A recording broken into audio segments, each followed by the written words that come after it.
Now let's get some effects in. We're going to start by making an explosion for our UFO and our spaceship and our asteroids.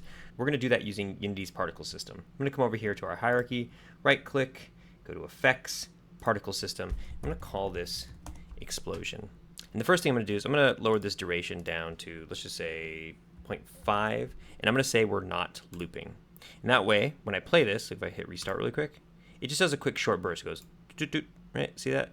Instead of before it was kind of continuous like a fountain, now it's just like it shoots out just a few in one little go.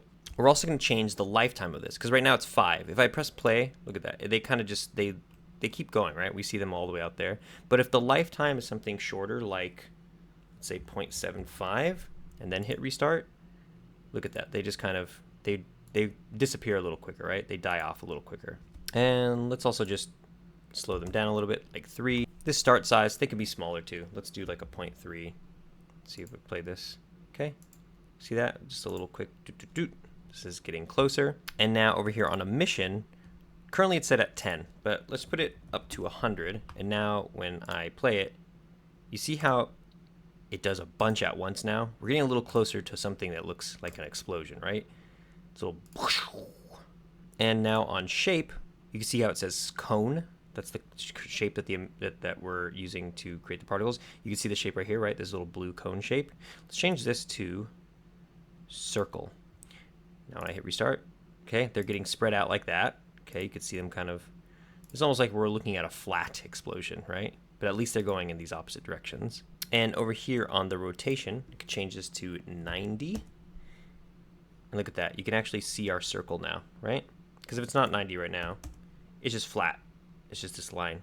But changing this to 90, if I press play, now it's shooting out in all directions. Okay, that's closer to what we want. Then I'm going to come over here to color over lifetime. I'm going to check this box because it's currently not in use. And I'm going to select this bar of white color right here. Now, a few values on here. You have these 2 boxes on the bottom, and those say the color. And then you have these 2 boxes on top, which say the sort of transparency, which is the alpha value. So over here, it's like a timeline. It's like going left to right. Over here is what it starts as, and over here is what it ends at. So over here, we actually want the alpha to be, so over here on the right, we actually want the alpha to be 0. So it fades out over time. Okay, and that way, if I press restart, look at that. They all fade out towards the end. See that? They kind of disappear towards the end. Okay, now over here in renderer, could type in default particle. Okay, so I'm going to select that. Now when I press this, okay, now we have these kind of little cloud sprites instead. And that looks a little bit better. That's our little explosion. That's like a really simple explosion. Now what I could do is add a component on here. We'll make an FSM on this. And what we'll do is add in an action. If we type in particle here, particle system play, we'll say destroy on finish, so that when this is done playing, it'll destroy the game object. Okay, so what I could do is come over to the project and drag and drop this explosion in here. So now we have a prefab of it. Okay, so our scene, I could remove this from the scene. And for example, we can go to our asteroids, right? We can go to our asteroids. And in the asteroid template, under destroy, when it destroys itself, let's first create an object. We're going to create an explosion. And then its spawn point could be on this asteroid itself, so we can say that we're using this variable, this asteroid. Okay, so the explosion prefab will spawn right where this asteroid was when it blew up.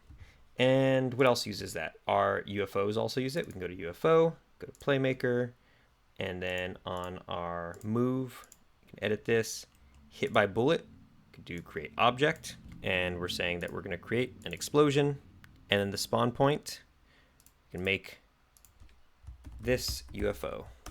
Okay, and then we need to get this UFO, right? So we'll actually go ahead and do that right when it spawns in. So we'll say get owner. Okay, we'll put that right here at the top when the FSM first starts, this UFO. Okay, but otherwise when it explodes, it'll create this explosion at this UFO. Okay, and also our spaceship has this. Okay, on the damage FSM, we could do that here. Create object. Okay, and we're going to create explosion on us. Okay, spawn point is that. Okay, so we should be able to see some good explosions happening right now. If I can hit this guy. Oh, he got me. Ooh. Okay, now the thing that I'm noticing is that actually, when I'm getting hit, I'm getting that sort of flat sideways explosion. You see that? And that might be because if I go to the explosion itself, and if we come down here into our shape where we put 90, if I zero this out, even though it wasn't showing that to us on the editor, it might just look different in the editor. So let's go ahead and try that again with that value as 0 now. And look at that. Those have proper explosions now, right? And even when I got shot, that's actually nice. Okay, so let's see what happens when I get hit by this one. I'm like trying to, oh, there he goes. Okay, cool. There we go. So our explosions look fine now. And you can basically apply those everywhere. Boom. We both exploded. Perfect.